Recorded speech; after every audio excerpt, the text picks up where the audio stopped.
যে কোনো ব্যথার চিকিৎসা। হযরত আব্দুল্লাহ উসমান ইবনে আবুল আস রাদিয়াল্লাহু আনহু রাসূলুল্লাহ সাল্লাল্লাহু আলাইহি সাল্লামের নিকট যায় বললেন, হুজুর অমুক জায়গায় আমাদের ব্যথা।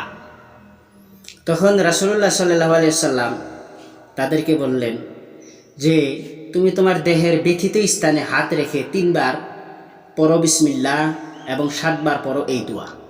কোন দোয়া? দেখেন হাদিসের ভিতরে আসছে, ওয়ান আন ইবনে আব্বাস উসমান ইবনে আবি আস রাদিয়াল্লাহু আনহু আন্নাহু শাকা ইলা রাসূলিল্লাহ সাল্লাল্লাহু আলাইহি ওয়াসাল্লাম ওয়াজআন ইয়াজিদুহু ফি জাসাদিহি ফাকালা লাহু রাসূলুল্লাহ সাল্লাল্লাহু আলাইহি ওয়াসাল্লাম দা'াবাতাকা আলাল্লাযী ইয়ালামু মিন জাসাদিকা ওয়া কুল বিসমিল্লাহি সালাসা। 3 বার ব্যথিত স্থানে 3 বার ব্যথিত স্থানে হাত রাইখা 3 বার বিসমিল্লাহি সালাসা, 3 বার বিসমিল্লাহি, 3 বার বিসমিল্লাহি সালাসা, এটা 3 বার পড়ো। বিসমিল্লাহির রহমানির রহিম, এটা 3 বার পড়ো।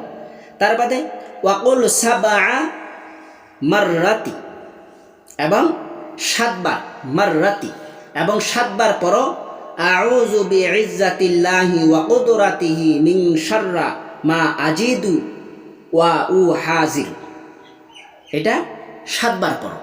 ব্যথিত স্থানে হাত রাইখা বিসমিল্লাহি সালাসা, 3 বার বিসমিল্লাহির রহমানির রহিম, তার বাদে ওয়াকুল সাবআ মাররাতি এবং 7 বার পড়ো আউযু বিইজ্জাতিল্লাহি ওয়া কুদরাতিহি মিন শাররা মা আজিদু ওয়া উহাজির, এটা 7 বার পড়ো।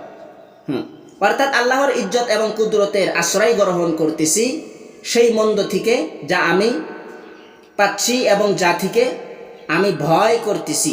মুসলিম শরীফের হাদিসে আসছে, তিরমিজি, আবু দাউদ, ইবনে মাজাহ, আহমদ, তার বাদে মুতাওয়াক মালিক, এই কয়টা কিতাবের ভিতরে এই হাদিসটি আসছে।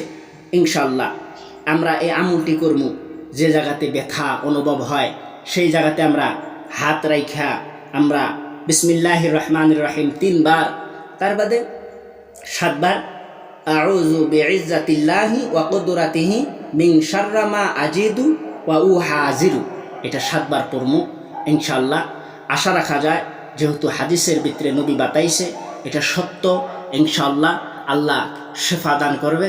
শেফায়াতে কামিলাত সবাইকে দান করুক আল্লাহ। সবাইকে ব্যথা, যারা ব্যথার ভিতরে দুনিয়ার ভিতরে যে মুসলমানরা ব্যথাতে ভুগতেছেন, বুকের ব্যথা, শরীরের ব্যথা, মাজার ব্যথা, অনেক ব্যথাতে ভুগতেছেন, আল্লাহ সবাইকে ব্যথার থেকে হেফাজত করুক। আল্লাহ সবাইকে ইমানের পথে অবিচল থাকার তৌফিক দান করুক ইনশাআল্লাহ।